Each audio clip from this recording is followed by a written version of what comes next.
বাবা সোহেল, হ্যাঁ বাদান। একটু দাঁড়াও, তোমার সাথে কিছু কথা ছিল। হ্যাঁ বাদান, বলেন। আচ্ছা বাবা, কথা পরেই কই, কিন্তু তুমি এই ভর সন্ধ্যাবেলায় কই রওনা দিলা বাবা? আব্বাজান, একটু পর মাগরিবের আজান দেবে, এই জন্য আগে থেকে আমি মসজিদ বলে এগিয়ে যেতেছি। আহ বাবা, তোর কথা শুনে বুকটা ভরে গেল। তুই কত খারাপ ছিলি, বন্ধু বান্ধবের সাথে আজে বাজে নেশা করতি। যাক, তোকে যে আল্লাহ এত ভালো বানাইছে, এজন্য আমি আল্লাহর কাছে শুকরিয়া আদায় করি, আলহামদুলিল্লাহ। আচ্ছা আব্বা, তুমি জানি কি জানি বলতে চাইলে, ওটা একটু বলো, নইলে আবার আজান দিয়ে দিবে, আমার মসজিদে যাওয়া লাগবে। ও আচ্ছা বাবা, ঠিক আছে। ওই যে তোর মার না খুব অসুস্থ, কয়েকটা টাকা লাগতো, একটু ওষুধ আনতাম। ও আচ্ছা আব্বা, দিতেছি। रुको जरा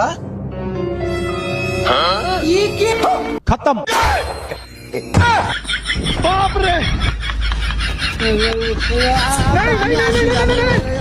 আসি। বন্ধুরা, কি বুঝলেন? পোশাক এবং লেবাস দেখে